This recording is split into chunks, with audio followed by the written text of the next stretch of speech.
Saudara-saudari terkasih, Pace e Bene, damai sejahtera. Melalui video ini, kami hendak menampilkan profil dari Paroki Santo Fransiskus Assisi Jalan Medan, Pematang Siantar. Semoga video profil ini bermanfaat bagi kita semua. Selamat menyaksikan Pace e Bene.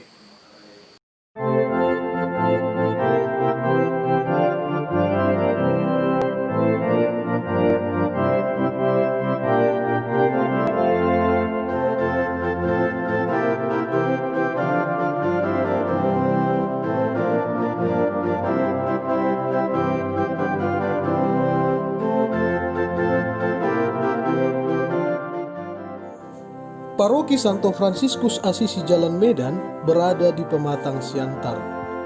Paroki ini merupakan salah satu paroki yang ada di Keuskupan Agung Medan.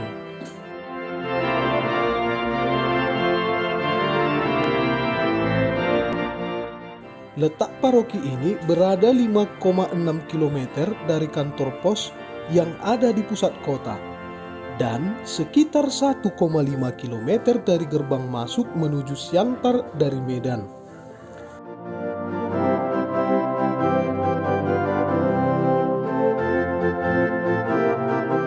Paroki ini berada persis di depan SPBU yang ada di Jalan Medan. Nah, karena letaknya yang berada dekat dengan SPBU, maka paroki ini sering juga disebut sebagai Gereja Pertamin. Paroki ini mempunyai beberapa kekhasan. Salah satu kekhasannya yang sangat mencolok yakni paroki ini tanpa stasi. Di Keuskupan Agung Medan, paroki ini merupakan satu-satunya paroki yang tanpa stasi. Paroki ini hanya terdiri dari lingkungan. Paroki yang saat ini digembalakan oleh Pastor Christian Lumban Gaul OFM Cup ini resmi menjadi paroki pada tanggal 3 Desember 2004, sekitar 16 tahun yang lalu. Nah, bagaimana perjalanan paroki ini sampai akhirnya menjadi paroki dan bagaimana pula perkembangannya? Yuk kita simak penjelasan berikut ini.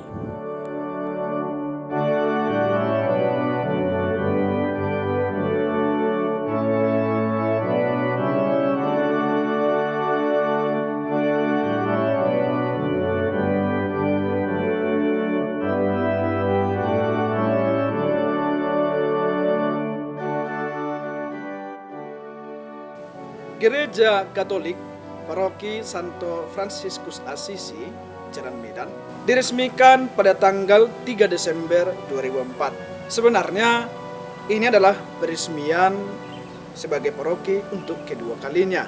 Sebelumnya tahun 1970 Jalan Medan juga sudah pernah diresmikan sebagai paroki. Ketika paroki ini diresmikan, paroki ini terdiri dari 11 stasi. Kalau yang sekarang memang tanpa stasi. Tentu ada pertanyaan, kok bisa begitu? Umat Katolik Jalan Medan masih merupakan bagian dari paroki Santo Laurentius Brindisi, Jalan Sibolga. Pada waktu komunitas umat Katolik di Jalan Medan sudah terbentuk, mereka belum mempunyai gereja. Mereka pernah memohon kepada Pastor Herman Rompa agar di Jalan Medan dibangun gereja. Tapi karena sesuatu hal, permohonan ini belum dikabulkan.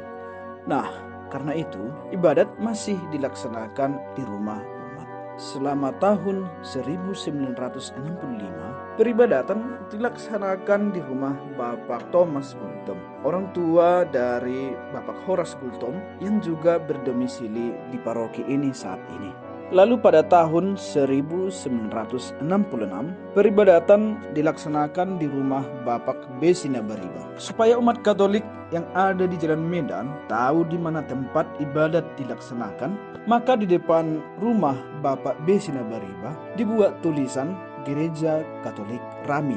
Tahun 1966 bisa dikatakan sebagai tahun yang penting. Pada tahun ini, di Jalan Medan sudah ada pengurus gereja.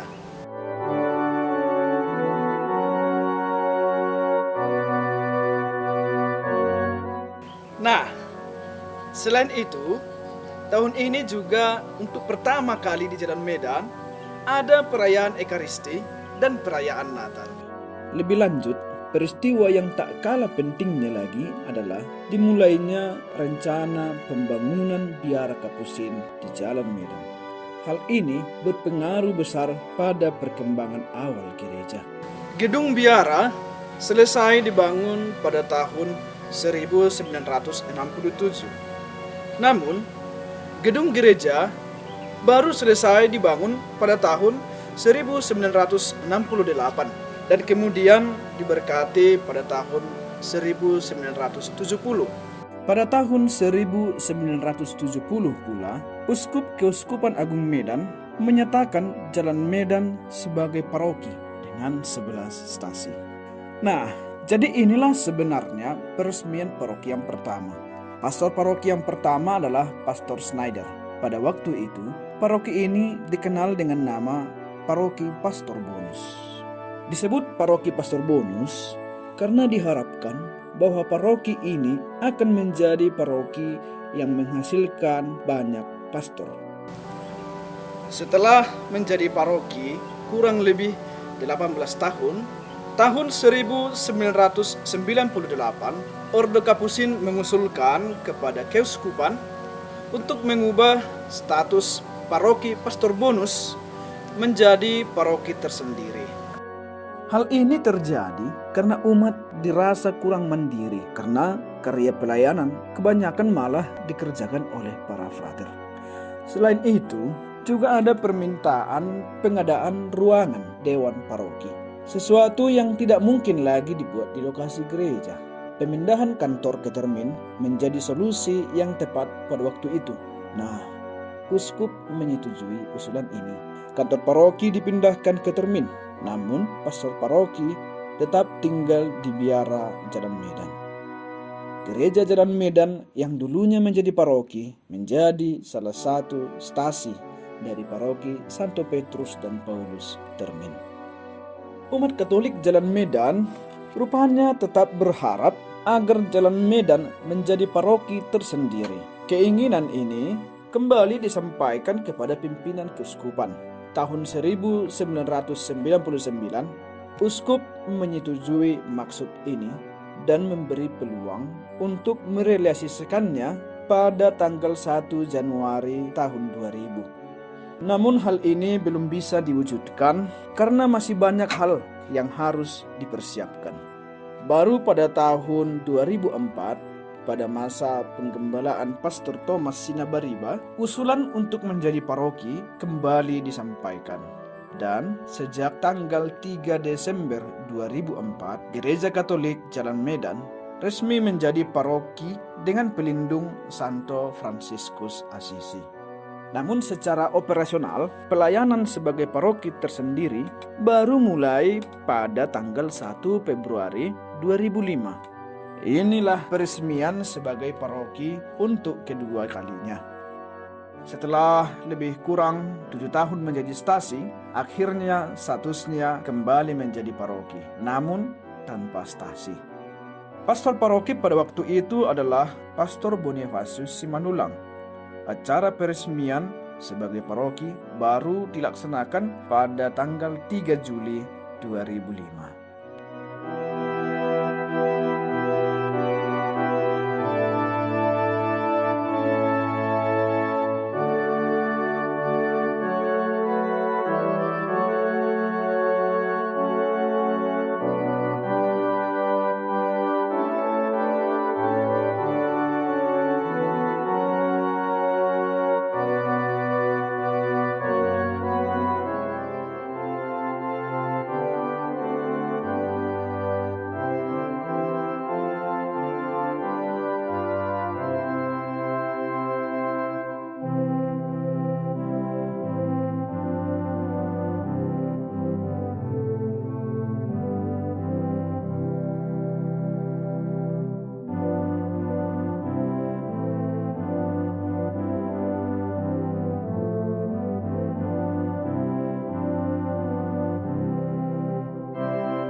Untuk menimba kekuatan rohani, Paroki Santo Fransiskus Asisi Jalan Medan merayakan Ekaristi setiap hari.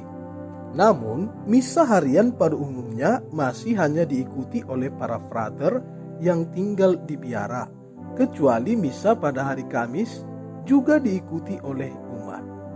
Apalagi belakangan ini, hari Kamis minggu keempat setiap bulannya dilaksanakan misa ulang tahun perkawinan. Misa hari Minggu pada awalnya hanya dilaksanakan sekali saja pukul 9 WIB. Namun, dalam perjalanan waktu menjadi 2 kali, pukul 7 dan 9 WIB. Ini tentu karena umat yang mengikuti Ekaristi dari tahun ke tahun semakin meningkat. Pada masa COVID-19, perayaan misa menjadi 3 kali, pukul 7, 8.30, dan 10 WIB. Nah, untuk umat yang sudah lansia dan orang sakit, pelayanan komuni dilaksanakan pada hari Minggu langsung ke rumah umat. Petugas untuk ini adalah para frater yang sudah dilantik sebagai lektor dan akolit. Namun karena COVID-19, pelayanan agak terhenti untuk sementara waktu. Setiap tahun, di paroki ini juga diadakan sambut komuni pertama. Selain di gereja, perayaan Ekaristi juga diadakan di lingkungan-lingkungan pada masa Prapaskah, masa Advent, pada masa Paskah dan Natal, dan dalam rangka pesta ulang tahun lingkungan, misa Requiem, dan kesempatan momen-momen khusus lainnya. Pelayanan-pelayanan sakramen lainnya juga berjalan dengan baik, mulai dari baptis, krisma, pengampunan dosa, pengurapan orang sakit, dan perkawinan. Data penerima sakramen baptis, komuni, krisma, pengampunan dosa, dan pengurapan orang sakit dicatat dengan baik di sekretariat paroki.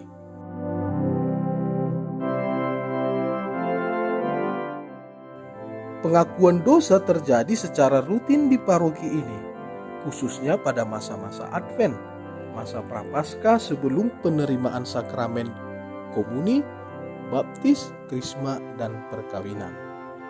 Selain pelayanan sakramen, juga ada pelayanan sakramentali. Misalnya pemberkatan rumah, pemberkatan kendaraan baru, pemberkatan barang-barang rohani, dan lain sebagainya. Di paroki ini juga digalakkan devosi-devosi. Doa rosario sebelum misa pada bulan Mei dan Oktober. Doa rosario juga dilaksanakan pada hari Jumat di bulan Mei dan Oktober pada pukul 18 WIB. Jalan salib dilaksanakan pada masa Prapaskah setiap hari Jumat pukul 18 WIB. Novena Pesta Pelindung misa 9 kali berturut-turut sebelum tanggal 4 Oktober.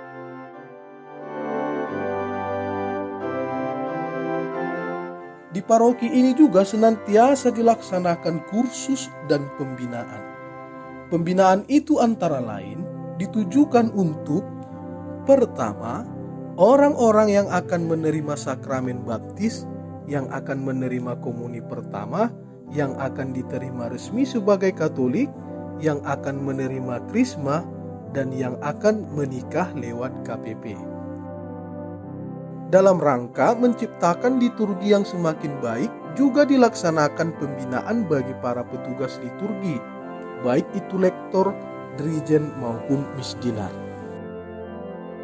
Tak lupa juga senantiasa dilakukan pembinaan bagi para pengurus gereja, agar para pengurus gereja semakin mantap dalam pelayanannya. Sermon pengurus dilakukan setiap minggu kedua setiap bulannya. Dalam sermon ini diisi dengan masukan-masukan atau diskusi untuk membicarakan perkembangan gereja. Umat juga diberi kesempatan untuk mengikuti pembinaan-pembinaan melalui seminar dan kursus-kursus yang berguna bagi perkembangan hidup dan iman umat. Di paroki ini juga digalakkan katekese 5 menit sebelum misa agar umat semakin memiliki pemahaman iman yang baik. kegiatan lainnya yakni rekoleksi pengurus dan juga umat. Nah, untuk semakin menyemarakkan iman umat, di paroki ini juga diadakan pesta-pesta perayaan. Pesta atau perayaan yang agak rutin dilaksanakan yaitu pesta pelindung paroki, pesta pelindung lingkungan, pesta Kristus Raja, pesta pelindung kelompok kategorial, pesta pelindung tarekat, pesta Paskah dan Natal, dan pesta lainnya. Pertumbuhan iman umat di paroki ini dari waktu ke waktu semakin meningkat. Buah dari perkembangan iman itu jugalah yang melahirkan panggilan untuk menjadi biarawan-biarawati dari paroki ini.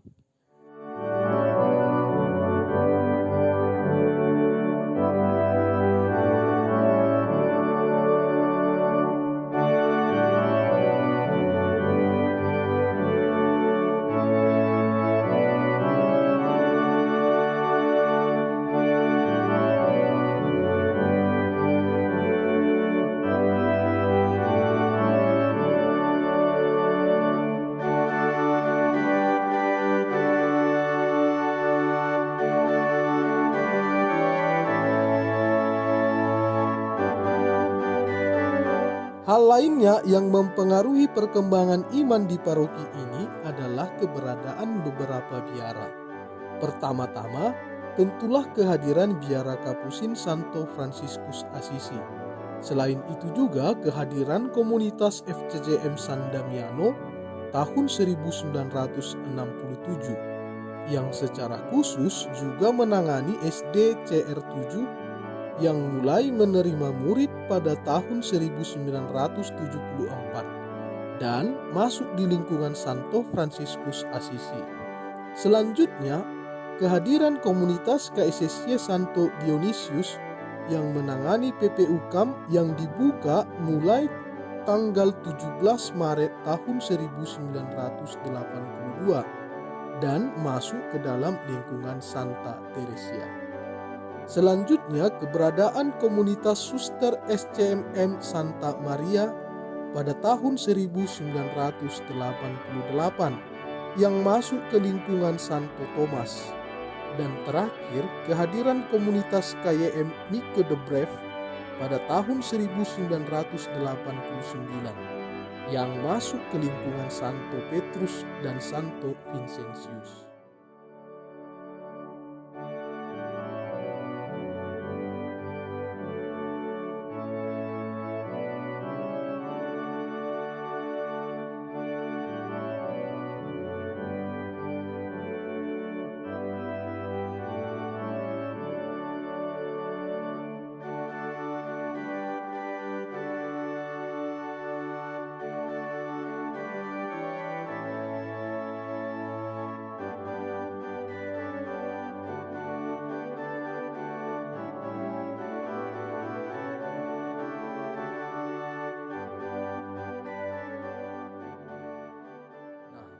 Bagaimana keadaan umat saat ini? Yuk kita simak informasi dari sekretariat.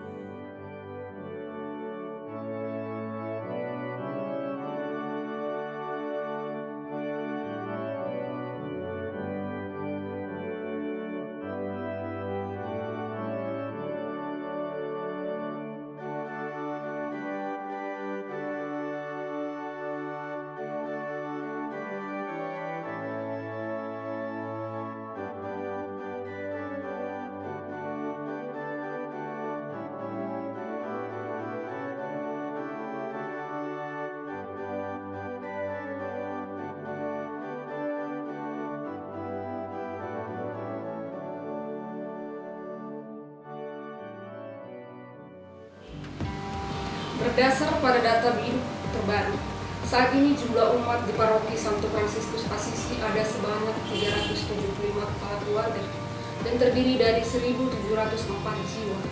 Dari tahun ke tahun, jumlah umat senantiasa berkembang.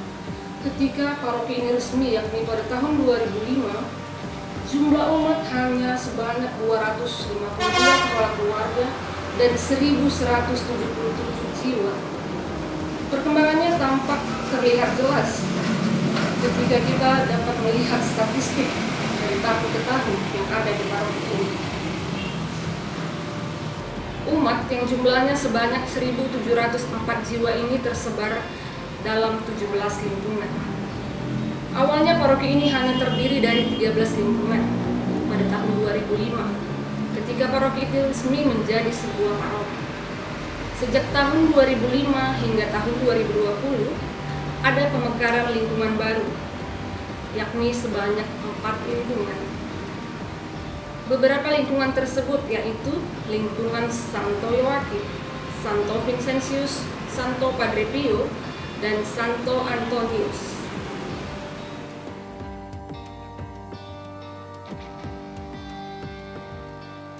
Ke-17 lingkungan ini tersebar di sekitaran Kota Madya Pematang Siantar, yaitu Kecamatan Siantar Martoba, Sumberjaya, Pondok Sayur, Tanjung Pinggir, Tanjung Tonga, Tambun Nabolon, Nagapita, dan 1 kelurahan di Karangsari, Simalungun.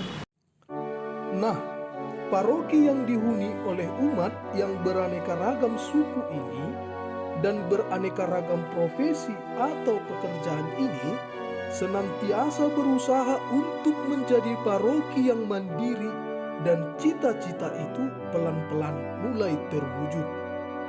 Sumber-sumber keuangan paroki ini adalah kolekte, dana mandiri, dana APP, stipendium, honor atau intensi misa, dan sumbangan-sumbangan lainnya. Keterlibatan umat dalam membangun kemandirian senantiasa digalakkan.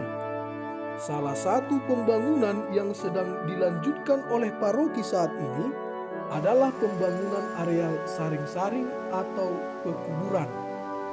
Dulu, ini tampaknya hanya di angan-angan saja. Namun, pada akhirnya bisa diwujudkan berkat kerjasama yang baik.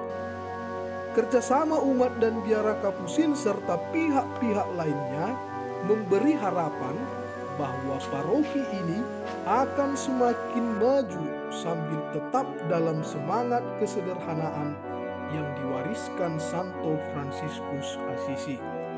Sampai saat ini belum banyak berbuat, namun mari kita mulai lagi.